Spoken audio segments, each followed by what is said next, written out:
Alto el fuego en Irán y los mercados lo celebran. El precio del petróleo se desploma y las bolsas se disparan. Veámoslo. Ayer Estados Unidos e Irán alcanzaron un alto el fuego de 2 semanas en la ofensiva militar que el primero ha ejecutado contra el segundo. Como es sobradamente conocido, esa ofensiva militar ha estrangulado el suministro global de energía, lo que ha disparado el precio del petróleo y del gas natural, poniendo contra las cuerdas a buena parte de la economía mundial.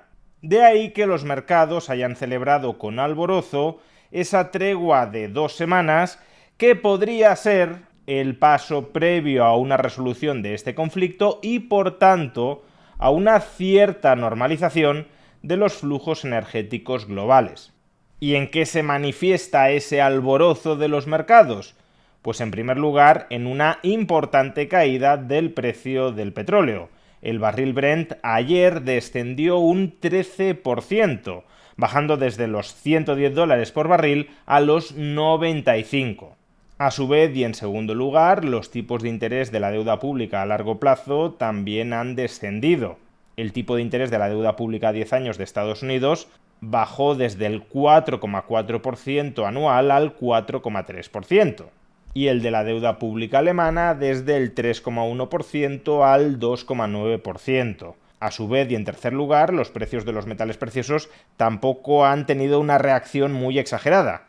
El precio del oro terminó la jornada plano y el precio de la plata se revalorizó un 1%, donde en cambio más se ha notado la influencia de esta tregua militar ha sido en las bolsas. El Standard & Poor's, el principal índice bursátil estadounidense, se revalorizó ayer más de un 2%, y las bolsas europeas lo hicieron en bastante mayor medida. El IBEX 35 español subió alrededor de un 4% y el DAX alemán más de un 5%, algo que por cierto es coherente con las caídas previas. La bolsa estadounidense había caído menos a resultas de la guerra en Irán y por tanto ahora también recupera menos. Y es que, como ya explicamos en un vídeo anterior, las economías europeas estaban más afectadas a las consecuencias económicas de esta guerra que la economía estadounidense, es decir, la economía de aquel estado que había iniciado esa ofensiva militar. Acabo de mencionar lo que han hecho varios tipos de activos, el petróleo, los bonos, los metales preciosos y también las acciones,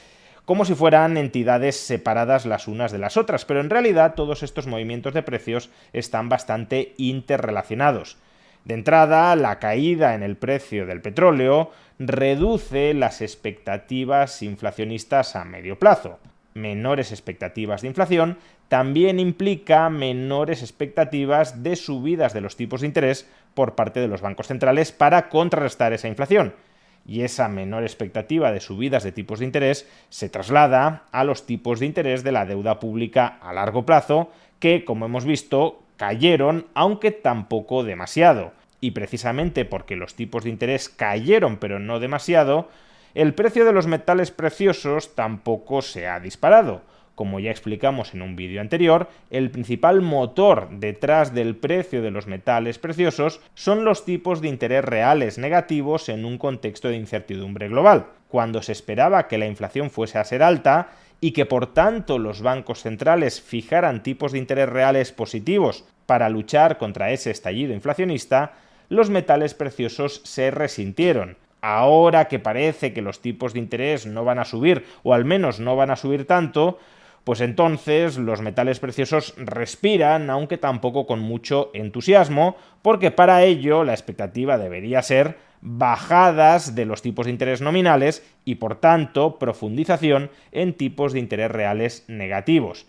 En cambio, el activo que sí sale muy beneficiado de todos estos movimientos es la bolsa. Petróleo barato y tipos de interés algo más bajos constituyen un marco macroeconómico muy proclive para que aumenten los beneficios empresariales. Y esos mayores beneficios empresariales se trasladan, se capitalizan en forma de mayor precio de las acciones. Pero hay que tener en cuenta que todos estos movimientos de precios son enormemente frágiles porque están cogidos con los alfileres de la tregua militar y de que por tanto no se reinicien los ataques estadounidenses e israelíes sobre Irán. Si esto terminara sucediendo, todo lo que hemos visto antes cambiaría radicalmente.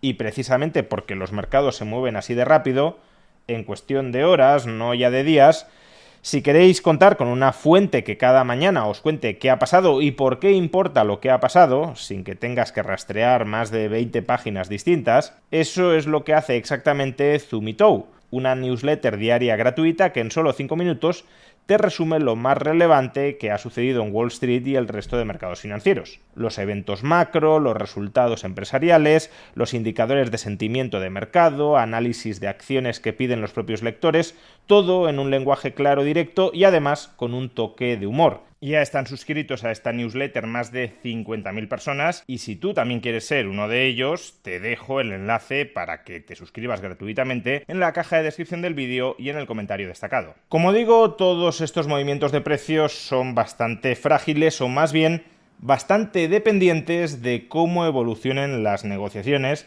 para poner fin a la guerra en Irán. Si la guerra se reanuda después de estas 2 semanas y por tanto si el estrecho de Hormuz vuelve a cerrarse a cal y canto y por tanto si los precios del petróleo vuelven a aumentar con fuerza, entonces las expectativas de inflación regresarán, las expectativas de subidas de tipos de interés también lo harán, los metales preciosos caerán y sobre todo los mercados bursátiles sufrirán de manera muy intensa.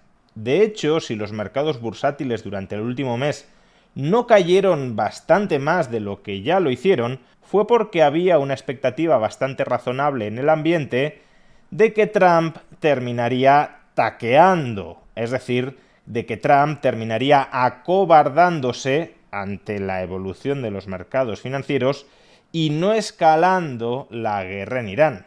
Como los mercados otorgaban una probabilidad elevada a que terminara habiendo taco, entonces las acciones no cayeron tanto como habrían caído si de verdad pensaran que la guerra en Irán iba para muy largo y por tanto que el estrecho de Hormuz estaría muchísimo tiempo cerrado y que incluso se destruiría la infraestructura petrolera de los países del Golfo Pérsico, que como ya explicamos en un vídeo anterior, era el peor de los escenarios posibles. Y claro, si en 2 semanas no solo no se alcanza la paz, sino que Trump escala realmente en este conflicto, algo que tampoco diría que está descartado al 100% ni mucho menos, pues entonces toda esta relativa calma que habían mantenido los mercados, digo relativa porque la caída fue importante pero no fue dramática, toda esta relativa calma que mantuvieron los mercados ante la expectativa de que, como ha sucedido, o como aparentemente ha sucedido, llegara el taco, llegara el acobardamiento y la retirada estratégica de Donald Trump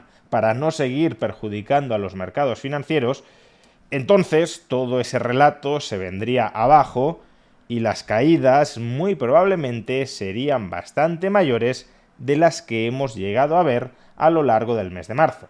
Así que sí, esta tregua da motivos para tener un razonable optimismo sobre la posible conclusión de una guerra que jamás debería haber empezado. Pero por desgracia no está ni mucho menos todo el pescado vendido.